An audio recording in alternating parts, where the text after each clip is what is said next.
Bienvenue dans cette nouvelle revue de moi-même Jetfire. Cette fois-ci, mon premier jouet de classe de la classe Titan Masters, qui a été une classe qui, on va dire, je sais pas trop, nouvelle classe, c'est ça, une nouvelle classe, avec Man at Work, la tête de Forteresse Maximus. C'est ça pour toutes les autres Titan Masters de la vague 1 pour l'instant. Je pense que la vague 2 aussi c'est la même affaire. Ça c'est l'autre que j'ai acheté. Honnêtement, c'est des gros... Comment je pourrais dire ça? C'est des têtes de personnages de G1 un peu oubliés avec un véhicule qui se transforme. Parce que oui, ce sont des Transformers. Puis lui, Terrible, c'était vraiment le seul vraiment de la vague 1 que je voulais vraiment. C'était un tank qui se transforme en jet. C'est un certain hommage indirect à Flywheel. Qui est sorti dans la vague 2 justement. En couleur plus brun, violet. Je ne pas tant que ça. Mais lui, Terrible, il me plaisait. Et le voici, Terrible. Son personnage vient de Horrible, qui est un genre de taureau extraterrestre de G1, qui est aussi un Headmasters. Personnellement, on va voir ça plus tard avec le visage, un visage très ressemblant. Fait qu'on nous donne un petit tank. Le petit tank me rappelle beaucoup... je me souviens plus du jeu. J'ai déjà joué à un jeu de la Wii avec des petits tanks.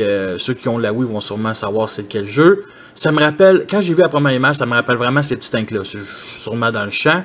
Mais bon. Fait qu'on a du bleu et du beige. Le beige, c'est pour rendre hommage vraiment à la tête de Terrible. Tu sais, vraiment pour que la petite figurine fit avec...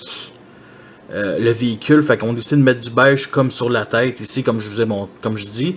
Fait que on a des chenilles ici qui sont quand même bien sculptées. On a des missiles sur les chenilles, quand même assez le fun. Bon, on a les canons qui peuvent lever, qui sont indépendamment un de l'autre. Ça c'est le fun. Puis le reste, bon, ben, le robot, le véhicule, ça c'est le cockpit pour le mode jet. Et c'est à peu près ça. Fait que je vais vous comparer avec des figurines. Je savais pas trop avec qui vous comparer. Fait que je vais vous comparer avec Bomb Shield Commoner Wars, qui est de classe Scout, et le Scout cassette de Sunwave. Fait que c'est ça. Et pourquoi pas avec l'autre que j'ai acheté de la première vague, Loudmouth, qui est aussi un genre de petit tank Overcraft. Fait que les deux peuvent se tirer dessus. Face à face, devinez c'est qui. Dites-moi dans les commentaires que vous pensez que qui va gagner des deux. Moi je dis que c'est Terrible à cause de ses canons.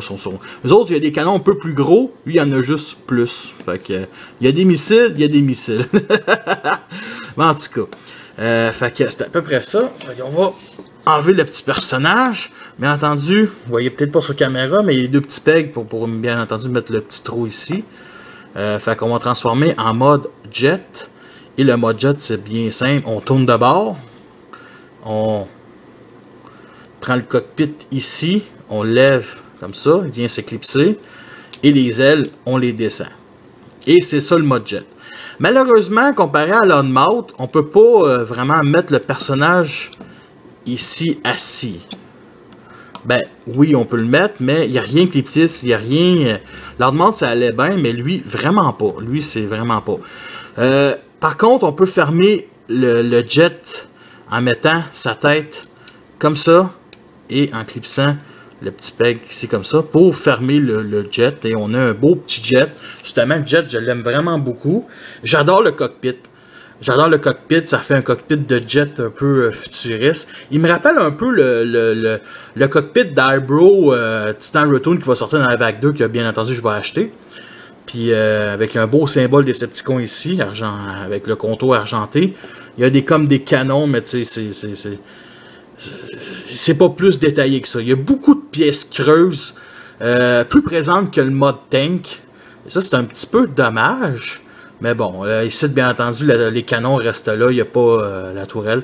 Si vous voulez, vous pouvez mettre un Headmasters en tour comme ça. Il n'y a rien de mal. Fait que je vais vous le comparer avec...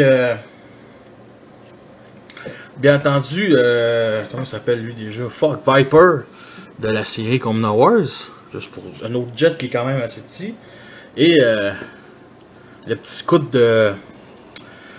Voyons, Skullcruncher. C'est à peu près ça. Fait qu'on va sortir la figurine. Bien entendu, on peut le mettre en mode Bon, ça tient quand même assez bien. Il y a le numéro de série ici. Fait qu'on va ôter la petite figurine comme ça.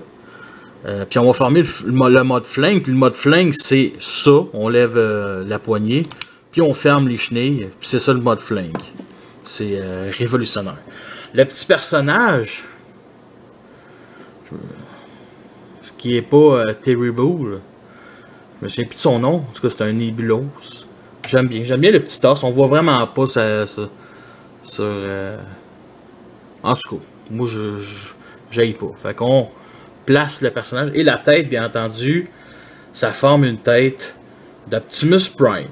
Une autre tête d'Optimus Prime. J'avais vu des photos du jouet G1, puis je trouvais quand même que ça ressemblait, même le jouet G1 ressemblait, le visage ressemblait beaucoup à Optimus. Fait que tu sais, c'est juste un hommage comme ça. Fait qu'on va clipser, bien entendu, comme ça ici. Et on va mettre le flingue comme ça. Et on va lever un peu la caméra, c'est à peu près ça. C'est sûr que c'est pas le... Skull Cruncher, Terrible ne fait pas avec Skull Cruncher. J'avais pensé avec Scourge, puis Scourge, honnêtement, non. Puis Galvatron, non plus. Fait que vraiment, le voici avec Skull Cruncher. Ça fait pas, mais je trouve que, vu que c'est un genre de, pas Bolly, mais un genre de, voyons, calice. En tout cas, genre un taureau cybertronien, ben ça peut fitter avec un crocodile, admettons. Puis ça flash, là, c'est vraiment ça flash. Fait que, bien entendu aussi, si vous n'êtes pas content, vous pouvez enlever, remettre la tête de Skull Cruncher. Oups. Comme ça. Ah. Fait que le voici dans la main de Skull Cruncher, avec bien entendu complet. J'aime bien. Fait que le voici dans ma collection des Chug, Decepticons hors G1. Comme je dis, je parle des 4 premières saisons de G1. Pour l'instant, je le laisse en mode tank. Il risque de peut-être aller m'emmener dans la poignée de ces Transformers-là. Alors, est-ce que c'est une figurine qui en vaut la peine? Sérieusement, assez. Elle est fun. Sérieusement, elle est très fun. C'est un hommage indirect à Flywheel. C'est un hommage aussi un peu à Blitzwing. Un jet qui se transforme en tank, c'est le fun. C'est sûr que si... par contre, tu sais... comme j'ai dit dans la revue de l'Unmouth, pitchez-vous sur les Scouts, les Deluxe, les Voyagers, bien plus que cette petite gamme-là. Si vous avez un enfant et ça vous intéresse de y acheter une petite figurine pour y farmer à gueule, ouais, parce que les enfants, ça crie pour rien. Achetez-y, il va peut-être aimer ça. Sérieusement, je trouve ça quand même le fun. Je les achèterai pas tous, mais c'est une bonne petite gimmick. Bien entendu, on peut les transformer aussi en genre de tourelle si on les met sur des... comme mon fan mode base de sentinelle ou de ce forteresse.